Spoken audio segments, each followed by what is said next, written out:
Hello everyone, this is King and welcome back to my video. In this video today I'll be showing you where to find Shoox Earplate and Shoox Flower Whisker. The reason why I am making this video today is because Xenoblade 3 is still relatively new. So trying to find out where monsters are located or where materials can be found can still be quite difficult or near impossible. So if you find this video informative or helpful, please be sure to give me a follow and like. Also feel free to comment what other Xenoblade Chronicles 3 content you are wanting to see, and I'll do my best to make that. I have also included my playlist on my Xenoblade Chronicles 3 Let's Play in the description below, so if you're interested in that, please check that out. Before I continue, I do want to at least disclose that I am in Chapter 6, or at least the beginning of Chapter 6. You can get this material way sooner than that, it's just this is the time I decided to do it, so I apologize in advance. Before I continue, I do want to give you my first and only warning of any potential spoilers, so I'll give you this opportunity now to click off if you do not want to see any spoilers that are blatant or passive. So I do want to give you that opportunity to back out now. I was spoiled for this game a little bit, and I do know the feeling, so I want to give you a heads up. Alright, you have been warned. Alright, for the Shoox Earplate, you can get them as soon as you finished, I believe it's either the beginning of chapter 4 or 5, I'm not entirely sure. It's as soon as you unlock your boat, the boundary. So I'll show you here.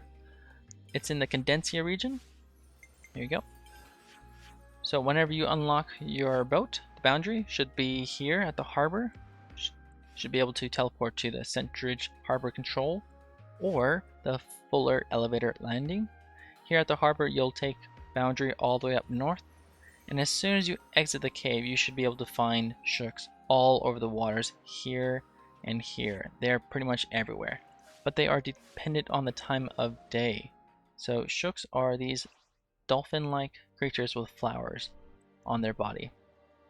So they are typically they spawn typically in the morning, and it seems like they extend out to the afternoon, but they do not appear at night. At least I don't believe so.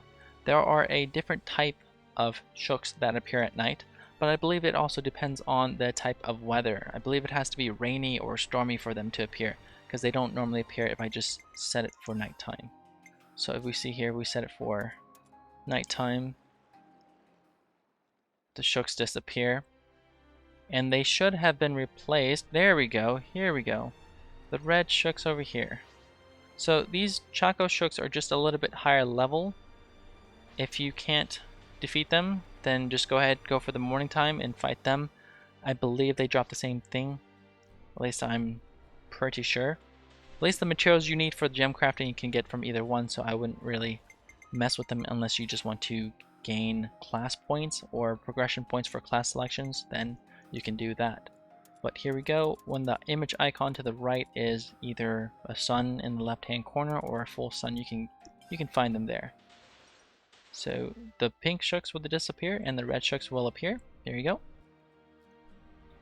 The easiest way I found to kill these guys, because they're really fast. If you try chasing them, you're not going to look. They can be faster, if not at the same speed as your boat. So there's absolutely no way you're gonna try to catch up to them. The best way to get them. See that guy? He's going so fast. You can either block their path and then just wait for them to get in front of your boat. I would normally just get into a big group and just chill in the center. They'll eventually come spawning in front of you. So like here, and just get out. What I'll do is I will set my systems here, and I'll go to options, and I'll go to the game, and I'll have auto battle on.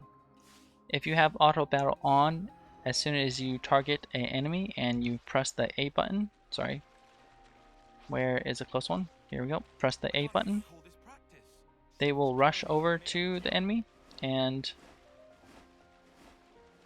do an attack. You also have an option by targeting the enemy and pressing up, and it'll throw a rock and do 1 damage. The issue I see with this is the distance. So for us to be able to gauge the distance is a bit hard.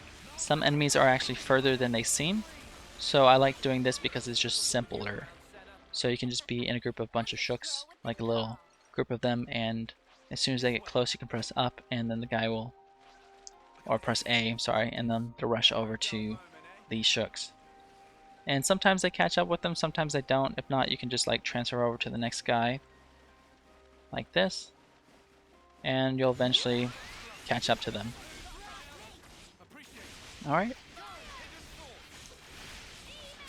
And that's honestly all there is to it. These Shooxes, they're really nothing you need to worry about. There are some trash mobs that I do want to have mentions about what to watch out for, but these particular trash mobs, they don't cause any harm. They don't have like any major AoE damage, any major single target damage. Nothing to be really concerned about. So you can farm them fairly fast. And I did get a fire bangle from them. I don't know if that's worthy note for an accessory, but I don't think so. But that's something you can get from them. Anyways, thank you guys so much for watching the video. If there are other Xenoblade 3 related contents you want me to do, let me know. And be sure to give me a follow for more Xenoblade Chronicles 3 content. And I'll catch you guys in the next one.